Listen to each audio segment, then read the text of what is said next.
Sussman, and thanks for watching Whiskey Politics on America's Voice News. This is our first episode back from CPAC, post-CPAC, and although we are still releasing interviews that we did record at CPAC, it's good to be back in the chair for a full hour. CPAC was a blast. We always kill ourselves at these things, working really hard to get great interviews for you, along with the evening get-togethers and dinners and parties that you attend. 4 days of basically catching only 4 hours a night of sleep definitely does catch up with you, and it was definitely good to get home. You know, one of the many things that we talked about at CPAC this year was how our culture has now created this temporary outrage news cycle. We forget about the daily shock and anger we see online almost immediately. Stupid things such as, remember Tide Pods? I mean, that was a thing last year. Most people have forgotten about it. Simple things like that. But, you know, we think about it from the standpoint of that the memes have gone, the news is gone as quick as it comes up. How long will it be before the media, however, starts to forget more important things like the Jussie Smollett hoax or the Covington kids and how the media all jumped on board against them? There are some things, however, that are not so temporary. The fight over the direction of this country is ramping up, and along with the identity politics, which make a victim of anybody who isn't a white heterosexual male, I believe that the greatest fight up and coming, and we may be in it now, is over our economic systems. The left believe they have all of the answers to the problems in society, which is by implementing massive government solutions. The new Green Deal? Well, forget about the fact that it will cost every household $250,000. But do you even really think that those solutions would actually work when bureaucrats are pushing them out the way that they have done before with other government programs? And then there's the blatant hypocrisy of it all. AOC, Alexandria Ocasio-Cortez, and her 29 years of wisdom want to restructure complex economic systems that are without a doubt the best in the world. Capitalism? Is it perfect? Of course not. But America is the world's greatest superpower, not because of imperialism or military might, but because of the entrepreneur. The idea that individuals have the power to change the world, not the state. That the people in charge should be the people who actually make things, not the centralized bureaucrats who only take things and redistribute to others. You know, most politicians like AOC have never created a product or a service, but they preach to those who have made the world a better place, not by transferring wealth from others, but by actually creating it and the jobs that come along with creating wealth. She condemns the private sector and capitalism, and while actually saying it, all while wearing a $1,000 suit and eating at five-star restaurants. Ocasio-Cortez just appeared at the South by Southwest show down in, I believe it's Austin, Texas. And she sat on the panel and she was asked about the threat of automation and technology and whether or not it's going to be eliminating jobs. Her response was at best disturbing. She stated, and I'll read this for you, quote, "We should not be haunted by the specter of being automated out of work. We should be excited by that. Thus, the reason we're not excited by it is because we live in a society where if you don't have a job, you are left to die. And that is at its core our problem." This statement is at its core the delusion that is AOC and socialism. Ilhan Omar and all of the other socialists, that they represent that providing for your family, putting food on your table, clothes on your back, it shouldn't be left up to the individual. It shouldn't be left up to companies hiring people? Oh no. People are too dumb for that and corrupt. We should let our lives be determined by the state and those brave soldiers like her. Now think about how different this is from what made America the economic envy of the world. She justifies her answer by saying we should be excited that the automation is going to happen because, and again, quote, what it could potentially mean is like more time for educating ourselves, more time creating art, more time investing and investigating the sciences, more time focused on invention, more time going to space, more time enjoying the world we live in, because not all creativity needs to be bonded by wage. This is insane. This is what AOC's utopia looks like. But as always, her, Kamala Harris, Bernie Sanders, they all fail to ask one really important question, the question, and that is, how do we pay for this all if nobody is working? And who administers the food and the housing, by the way? There's the paradox, right? Those people who just became arbiters of who gets their rations, they have jobs. So is working for the centralized nanny state okay? Are you going to replace them too, AOC? Maybe that's why you're so excited about automation. Robots and algorithms are going to be determining who gets goodies like food, housing, healthcare, all designed by the good people who created the Obamacare website. This level of stupid would be funny if it wasn't so dangerous. She and her socialist comrades on the left have millions of followers and millions of dollars coming in. They're flowing in. Bernie's raising millions of dollars, and the media is playing all of his rallies for the millions at home who are sitting there popping Cheeto Puffs into their mouths, nodding in agreement that they want to be taken care of. How did we become so pathetic? How did we raise a generation of weaklings who would rather suck from the government teat than stand up on their own 2 feet? AOC and her supporters in the media and the schools and the corporations carry their communist manifesto to the youth who, after years of schooling indoctrination, they now believe in the tenets of socialism and the evils of capitalism, and are lapping up the propaganda.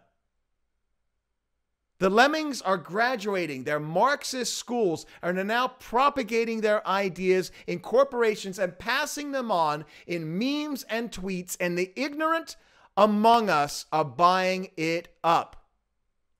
These kids never learned the horrific lessons of Solzhenitsyn's what he talked about him seeing firsthand under the practice of communism and socialism in the gulags. They never read Friedman, Hayek, or Smith, and therefore they have no idea about what free markets can do for you and the difference between them and that and coercion.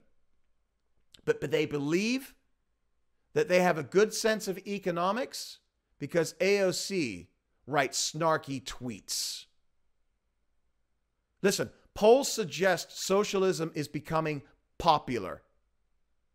And even though the people that are probably voting in these polls or being polled have no historical context or even modern day comparisons for that matter, you think about this, where we see the private sector creating solutions for businesses that are now being priced out of the marketplace by government interference. How many socialists have been replaced by those display screens and robots that are now doing the work minimum wage workers used to do before they demanded $15 an hour to make French fries? Listen, the future of democracy is never guaranteed. We are always one generation away from throwing it down the drain. laziness, lack of education, zero understanding of history, and emotional manipulation by the influencers in both politics and media now has us discussing socialism as an alternative economic system. This is not about conservatives versus liberals. This is about the ideals this country fought 250 years ago for: liberty, freedom, rugged individualism. This fight for the hearts and minds of the next generation. This is the fight that will determine what America will look like in 10 years. And I don't know about you, but I believe in American exceptionalism, warts and all. I believe democracy is a fight that we should have, that it's worth fighting for. But don't think for a minute the other side isn't fighting. They are fighting harder and ramping up for the biggest election of their lives. Act Blue is raising billions online from individuals. The average donation is $40. There's a lot of people out there who want to see our economic systems turned on its head. They want the nanny state. And in some cases, they're even fighting beyond words. They're actually taking action. Our guest today is facing the repercussions of her taking the fight to the left. And we, in fact, had to postpone our interview earlier today because of her meeting with the police over death threats from a leftist podcast host. So when I use the word war, I think you can agree that this is not hyperbole. Fresh from meeting with the police, just leaving her home, DC McAllister is returning to Whiskey Politics and will be joining us after the break to discuss this fight. I'm Dave Sussman, and thanks for joining us at Whiskey Politics at America's Voice News. We'll be right back.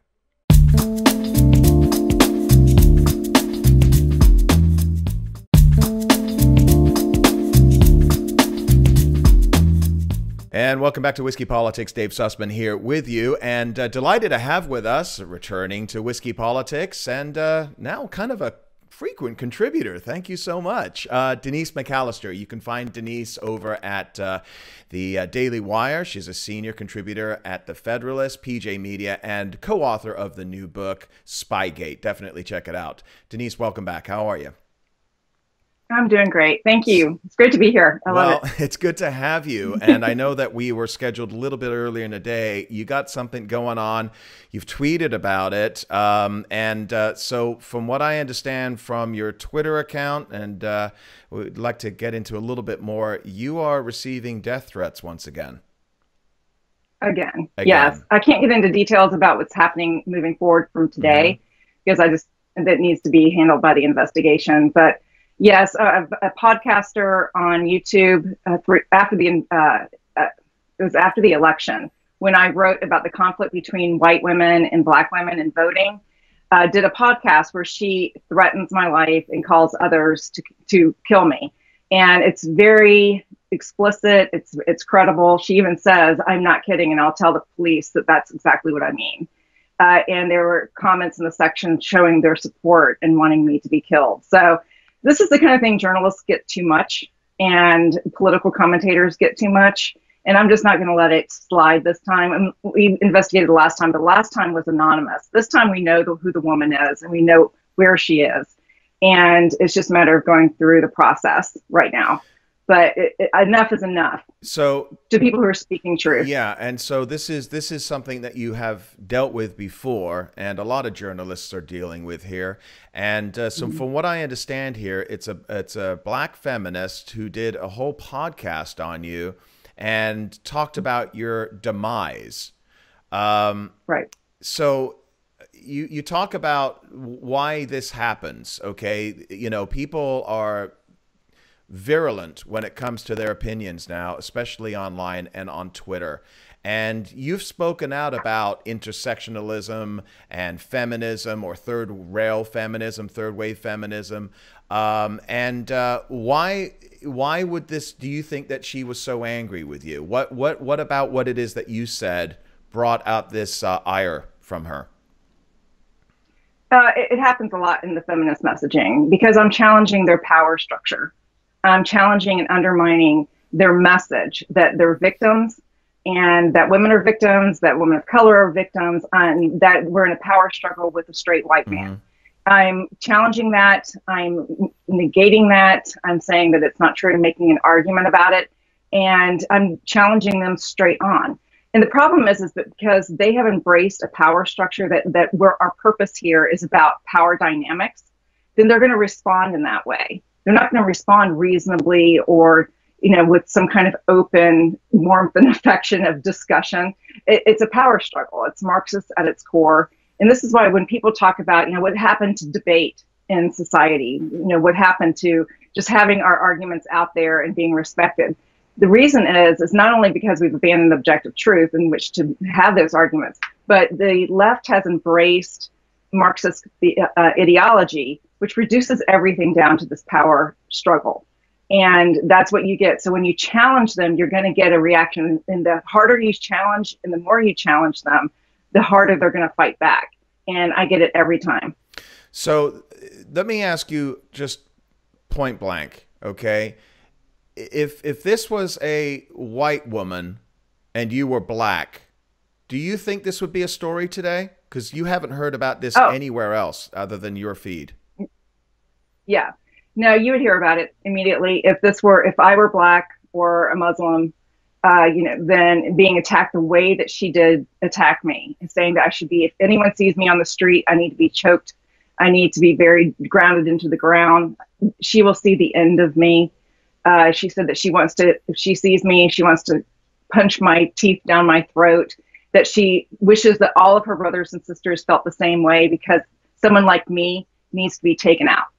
And, and there were comments in the section saying, we'll supply the bleach, the ammonia, and the tarp and the body bags and help you. And she was like, great, thank you. This is really scary. And yes. And she said, this is a legitimate, she goes, I am very serious. She goes, this is legit.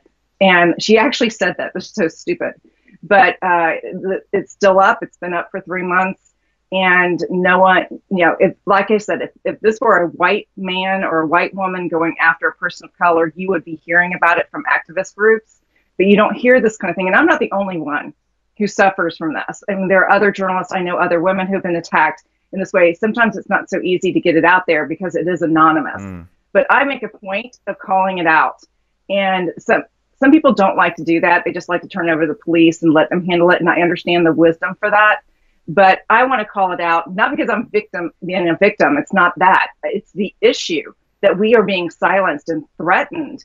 And we can't speak. We can't call out feminism. We can't call out racism on the left. And just like the legislation that came down in response to Omar and her anti-Semitism, there wasn't a calling out of her specifically. It was just, we're against hate. Well, that is going to be used to go against the people who are challenging racism, who are saying you're being racist or anti-Semitic, truly. And then we're the ones who are telling the truth who are going to be held to account for that and condemned. Well, it's frightening. That's a good segue for us because I wanted to talk to you about this. And one of the things is, and I truly believe that there are temporary outrages. We forget about them within 24 hours in this news cycle. And then there are permanent things that we really do need to carry. And conservatism and the right of center people really need to remind the American people on an ongoing basis what is happening right now on the left. And that is this push towards socialism and the transparency now. They're not even hiding the impact of the anti-Semites within their own party. How do you see this impacting several different things? Number one, 2020, the Jewish vote, and the discussion that we're having right now about progressivism and socialism in this country.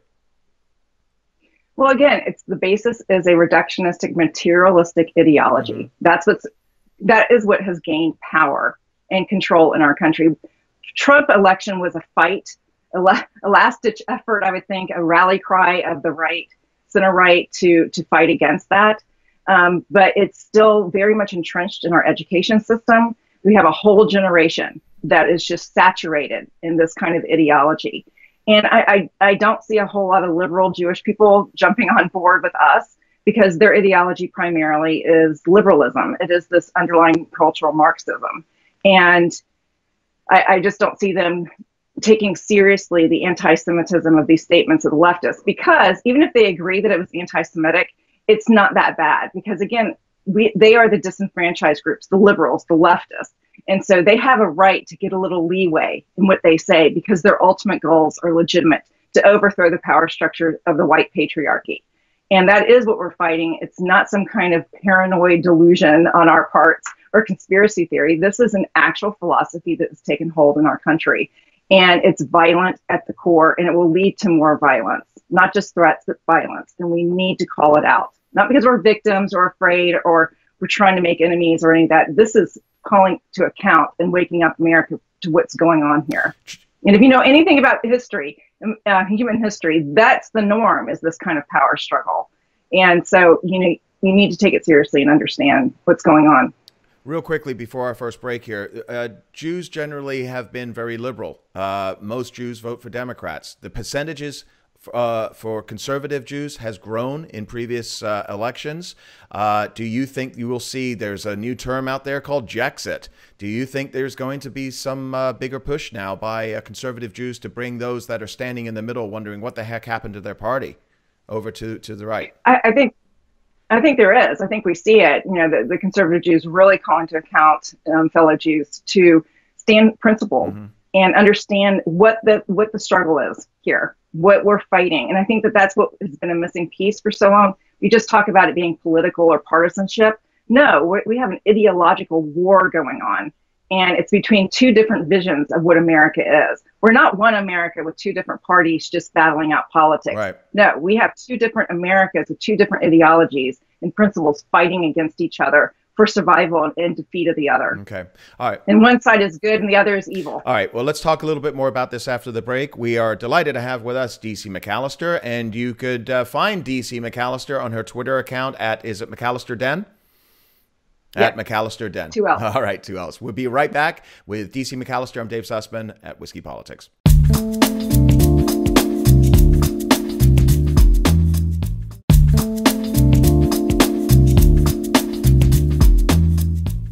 And welcome back to Whiskey Politics. Dave Sussman here, and we are talking with DC McAllister, and just going through everything that we've seen in this past few weeks here regarding this push towards this anti-Semitism. And what do you think is going on behind the scenes right now with Nancy Pelosi, who is getting basically pressure from both sides, but this upsurge of new freshmen within her own party that are I don't know.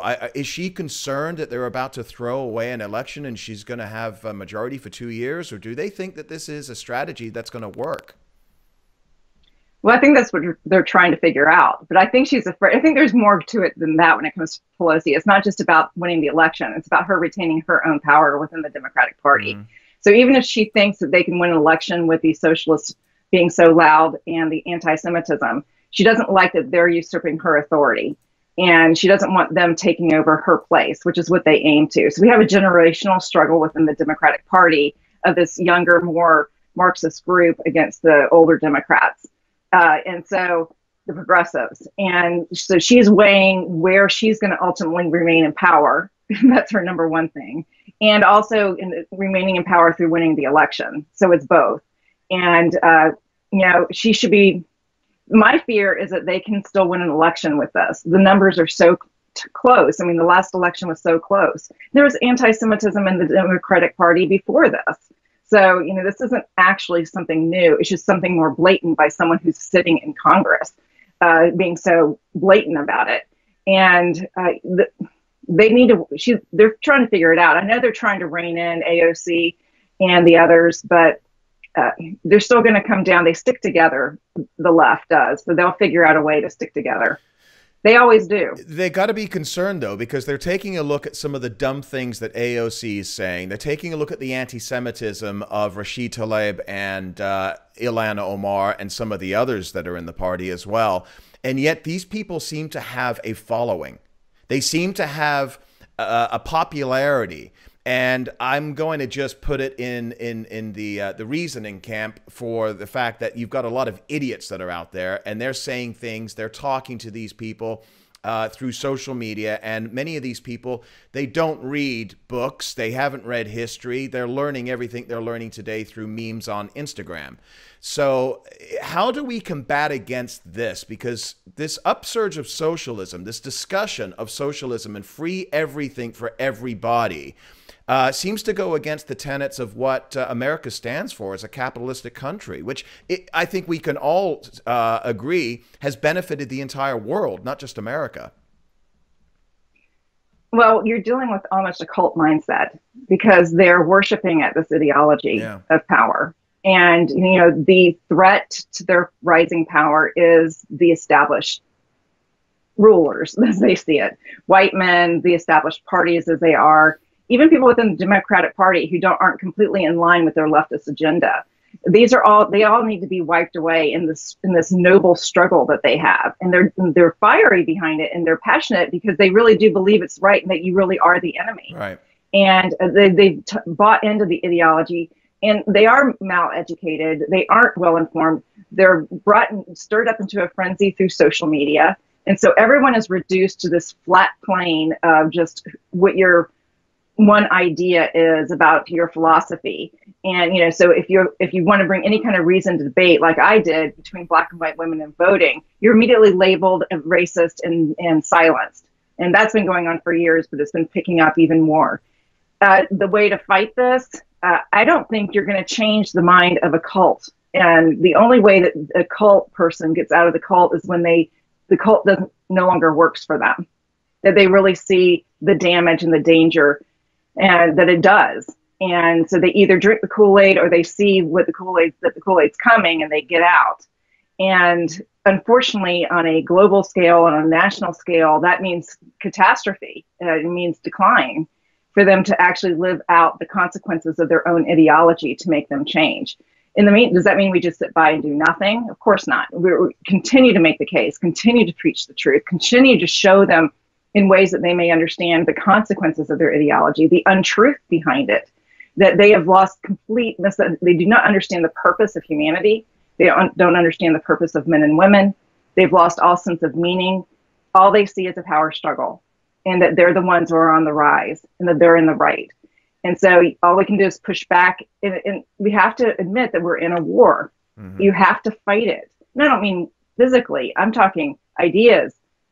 Be strong, you know, and if you think for a minute that you're going to be able to sit at the debate table with these people, you can't. They do not believe in the structures of reason that you do, and they have bought in the ideology of power. And your words go by them. They don't get it. And so this is why you see a decline more in the intellectual kind of communications and journalism. It's still, and I know that frustrates people who are very, very intelligent and studied and do the books, and those of us who love philosophy and want to bring in all the depth that people need to understand.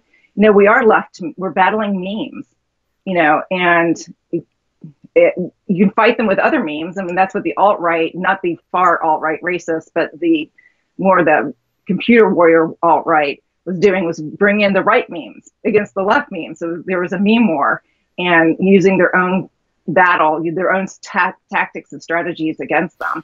I think there's all kinds of things that we can do. We can do that, but we also need to make our case. Use your strengths. What are you strong at as an individual? What can you contribute to this war? And you do it. Do you think we've got a death of intellectualism now in this world? I mean, oh, absolutely. Okay. Absolutely. Ideology makes you stupid. So let me ask you from a political standpoint, because we see a lot of intellectuals on the right who have serious issues with this president. And many of them are outspoken. Some of them have just gone away into the ether and we don't hear from them again. But a lot of the remaining intellectuals are definitely leaning, at least the ones that I see and read that are vocal, are definitely leaning towards being extremely critical of this president.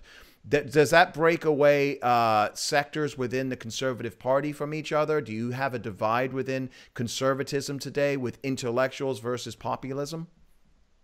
Oh, of course. I mean, we saw that definitely in the election when it was the big fight between the intellectual or the establishment class, however you want to define it, right, and the populist. And the sad thing is that both sides have a right understanding of certain things. I totally respect the conservative intellectuals who want to maintain the principles of conservatism, who are concerned about the loss of that into a more populist viewpoint. One of my challenges to that is I feel like a bridge there is Jeffersonian populism, where you don't abandon your conservative liberty principles for the masses, that you're not losing that in the democratic ideal, but yet you're still speaking to the people. You're still recognizing the power of the people, not in that Marxist way, but in a Jeffersonian way. And I think that if we understood that and employed that a little bit better, which is what I try to do, and instead of just beating up and saying, the people don't matter, you guys need to listen to the elites. No, that's not going to work nowadays. It's not going to work at all. Then we need to have respect for the people, even if they're not as smart as you are, because they have concerns that are legitimate and they see the battle that you may not see. And they're more willing to use other tactics in order to defeat the other side than you are.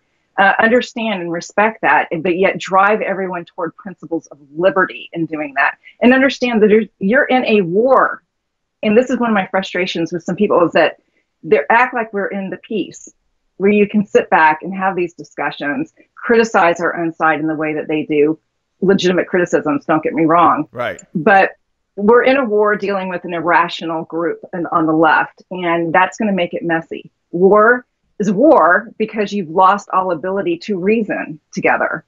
And that doesn't mean you give up reason, but you need to press forward and hope from the ashes rises again, something new. So you want to have discussions today and try to explain things to people in a way where, as you just talked about, we both mentioned that people are learning their politics today from 8-word memes, okay? And this is where they're getting their information. How do you explain Hayek or Friedman or Adam Smith or any of the other great thinkers on the right when it comes to the economy and free markets, which is what I think brought us all into the fold originally? How do we have that discussion today when attention spans are so short? Well, it's not a discussion on the outset. You have to be creative. In building relationships with the people so that they somewhat trust you helps. But also, being creative in the memes, getting out the ideas first, and understanding that these people do not have the foundation that you think they have. So you want to hook them. Think of it as fish on on a worm on the line. You want to just hook them in, get an idea, challenge the other side. Sarcasm is a huge thing for the millennials and the Gen Zs. They're into mockery. This is what they live for. They have no respect for the authority or the traditions of the past. Instead of beating up for that, maybe use that mockery. This is what Trump does, and he's done it quite effectively to the irritation of everybody. Right. But it has been effective in winning some battles. The goal is you don't leave it there. You continue to draw them in, but you also feed them. We're not one-dimensional. Let's not be ideological reductionists. It's not one thing or another. Right. You can draw people in through relationships, through telling stories, through the arts, through meme wars, but also write intellectual columns, have things like Jordan Peterson, who's doing his podcast and bringing a lot of depth into the young men who need to hear this. I mean, again, what are your strengths? What do you do as an individual? What do you contribute? And do it. Not everyone's going to do it the way you do it. Right. Let's not be narcissists here. Right. But let's keep our eye on what the ultimate goal here is: promoting principles of liberty, that we need to at least either draw back and have a reformation in our country, or be prepared that when our country falls apart, to bring that back to the fore and bring healing through those. Don't lose those principles. Gotcha. All right. Want to continue after this last break here with DC McAllister. And we're talking about, just how we can save our culture and get the younger generation to learn about it as we're doing it. We'll be right back after the break. Dave Sussman here, Whiskey Politics.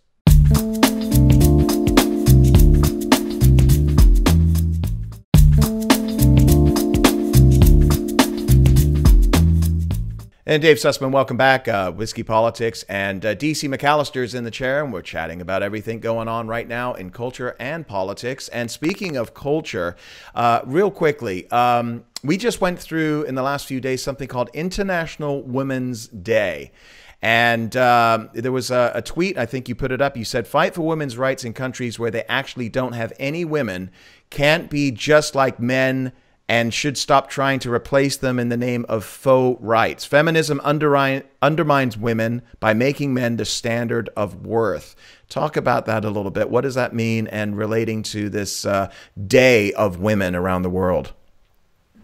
Well, anyone who's been aware for the last several years is this messaging from the feminist left is girl power, be the woman, because of her. I'm trying to think of all the different, there's all these different campaigns focusing on elevating women, getting women more into positions of power, to the point where, you know, there needs to be this perfect equality. And really it's ousting men and putting women in simply because they're women. So it's the irony here is a long time ago, we lost sight of women's rights, and because we attained women's rights, but they still were discontent. Women were discontent because they became about their purpose, they thought, was to live and have the power that men have. They didn't see what their purpose as women were in society and in relation to men. They looked at themselves atomistically, as alone, isolated, and, you know, just what their goal was as their own personal existence. And that became about power, because at post-industrial age was when our self-esteem and our worth became attached to our jobs. And before, it was more survival. Then in this leisure era, our work, our brain power, our jobs define us. And women felt like they didn't have any identity as women because they had devalued their own purpose as women, as mothers, as you know, wives, as their supporting role as influencers of power. Women are actually very powerful as women, but they lost sight of that because they saw themselves only in relation to men and became discontent because men had so much more. That's what they thought. In a society that had reshifted values to this materialistic way of thinking. And so they set up men. Men became the standard of their own worth. What men did, how men behaved, all of that. Not women. It became the masculine. The masculine was the measure of worth. And so this is the goal and the urge of feminism, is to be more like men, hold the positions that men have, get into STEM like men do, you know, play sports like men do, get paid the same as men do. Everything's like that standard. The problem with that is men are not our standard. You know, we are not, our identity is not defined by the masculine. It's defined by God, as God designed a woman to be. And that should be our goal. That should be our purpose, is to be women. And one of the fights for women's rights was that we were not being able to be and express ourselves as women. And, you know, the right to vote and this kind of thing. Our freedoms were inhibited. But now it's like, no, we need to be the same as the men, because they're the power structure and we need to take it. And what I would like to see women get back, and women are miserable. They're miserable because they're not living authentic lives. They have the jobs and all of this, and they think they're happy, but they're not. And we have stats to prove that. And because they're trying to be something that they're not made to be. And it just doesn't mean women can't hold jobs, and that's not what my point is. My point is your measure of identity, of what your identity is and where you're putting it, and what you think your purpose is here on this planet. And if it's isolationist, if it's a power struggle with the opposite sex instead of cooperation, then you're going to live in despair at some level inside of you. You know, it's a really interesting perspective that you've just brought up here, and it's something that we don't hear a lot about. So the few people that are talking about this, and what you've just said, is basically that women have been fighting for the same rights that men have, and it's always comparing themselves to men. You see that may not necessarily be, number one, necessary, because in many ways we're seeing statistics that are coming out. You just alluded to. There's another one that just came out last week. Google, I think you probably saw this. They did an analysis on whether or not there's a pay gender gap within the company. And it turned out that women, the whole idea of doing this test was because they believed that men were making more than women. It turned out that women were actually making more than men at Google. And so you talk about a faux outrage. You talk about this fight against some kind of masochist approach to whether it's the economy, whether it's the pay gap, whether it's equal rights all across the board. America, and you've talked about this, there's more rights for women here than anywhere else around the world. Why isn't we seeing this third wave feminism focusing on the Middle East or other countries around the world where women are subjugated? And they're continuing to focus it on America and on conservatism as if there's a major issue here. Why aren't they focusing their ire towards where the real problems do exist? Because they're not concerned about women's rights.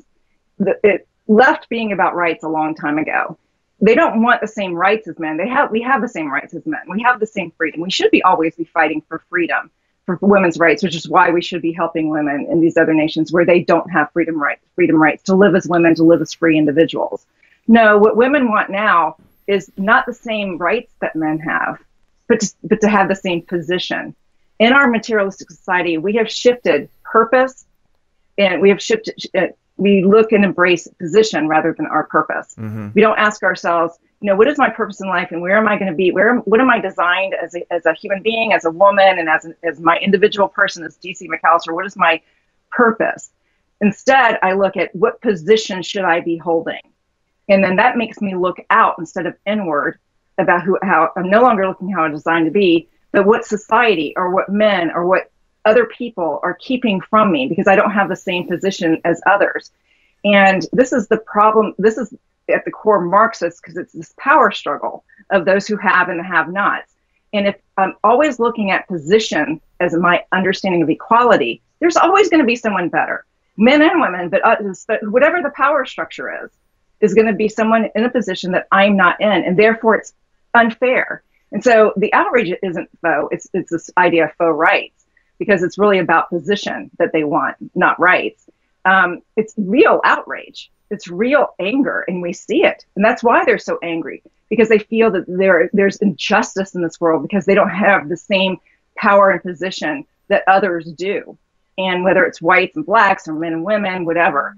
And so the anger, there's nothing more brings out anger in people than injustice. Rightly so. That's how we're made, right? Is to believe in justice. And when we see injustice, we're angry. But the problem is that they've redefined what justice is. So, injustice is not being able to be free to be your own person. Yeah. Yeah. So Christina Hoff Sommers, she mentioned something. I think you retweeted it earlier in the week, and it was talking about how feminism today is about this new trauma. Right? It's a trauma that women have to experience because they are victims. And that for feminism to work in this country, and really, I think you can expand this to progressivism and leftism, but for feminism to work in this country, women have to be fragile and wounded. Right? This is the message that has been coming down from upon high in media and culture and our schools and many in government today that are basically putting women in a class of being a victim. And we see this across the board. We see it based upon race and ethnicity. Jesse Smollett wouldn't have done what he did if this didn't exist. Right? Because everybody's a victim. So how do we contra that? Because you speak about this and you're taking death threats because of this. How do we contra this and get the message out to women to be able to stand up on their own and not have to be feeling like a victim to move forward in life? Well, you have to demolish their ideology of power because, again, they feel like they're a victim because they're not the ones in control. This is interesting because it's very much tied to a natural state of female. We are actually weaker than men. I mean, this is just a fact by nature, which proves that feminism is really a revolt, not against men, but against biology and against nature itself. And so when we've detached our relationship with men from a healthy relationship built on love and moved it to isolated two people competing with each other based on power, women are going to be perpetually and always feel insecure in that position because we are by nature weaker than men. So the only way that we can feel comfortable in our weakness next to men is to trust men, to have a mutual affection with men, to have a relationship of love with men. And I don't mean erotic love. I mean love in society. But since feminism, Marxism, this leftist ideology has moved us away from the purpose of cooperation, of oneness between the sexes, of the relationship, to work together, to build something beautiful in this world, to create life, to create art, to create new civilizations. And it has become a power struggle for position and dominance over the other. Then women will never feel safe. They will never feel safe. You can never make them feel safe. And so I try to impress women, you will not win this war of power against men because you are weak, and you always will be weak by nature. This is why they have to weaken men. You know, not only do we need to try to take the positions from them, we actually need to emasculate them. We need to make them feel guilty for their strength and then give them drugs to make them weaker. I mean, it's really frightening because they're trying to equalize that. So one of the lies of the left feminism is that girl power, women are strong.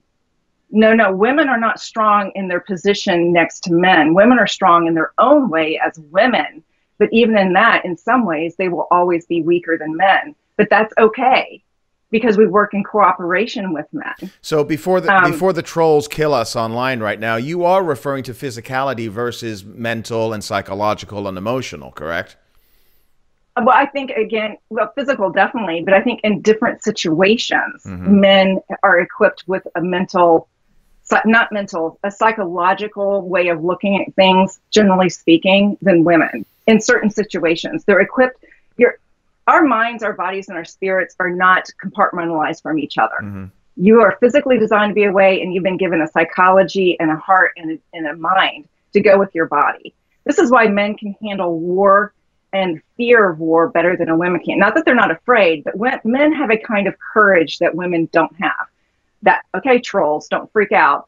This does not mean that women are not strong in their own way, that women don't have their own powerful psychology. We are very powerful as influencers of power, of those who have strength. Any man knows this. That's why we can manipulate you so easily. I mean, we have great power as the feminine. Our problem is the feminism only measures power by the masculine.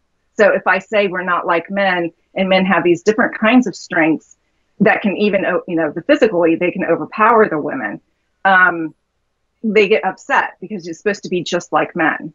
But yeah, in the dynamic of men actually controlling a woman, it is the physical strength, but that's tied to their whole being that they're able to sustain in certain situations. That's why men are the great adventurers who go to the North Pole. Not that a random woman can't do that at some point. We've had some on this show. You ever look up Allison Levine? She's done the Grand Slam, 7 greatest peaks around the world, and Antarctica crossing, all this.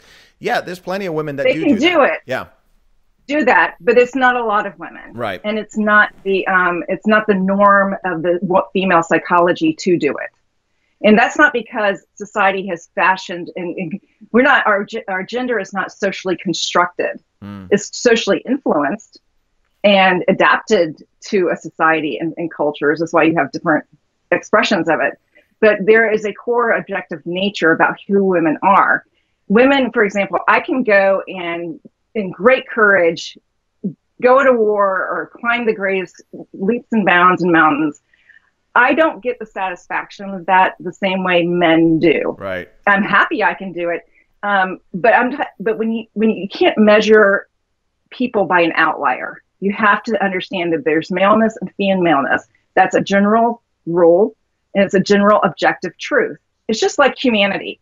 Humanity, to be human, means one has various aspects of being human, right? One of them is rationality. There are some people who are genius. There are some people who are not rational at all. They have mental problems. Does that mean that those outliers, do we define all of humanity by either one of those? By the ends? No, we define humanity by what humanity is on the norm. Yeah. And the norm of humanity is a rational human being. Denise, we're going to finish up here real quickly. I know you're writing something on this. You want to touch upon that real briefly? You've got a book? Yeah. This is. Yep. Yeah. Well, this is one of the things that you ask me, would I need to speak to women? Women need to be reminded of their purpose. And that's what they do. Their purpose, their meaning as women. I'm not about their roles that they play in society. That can change. I'm talking about what is your purpose. And we are a society adrift from purpose.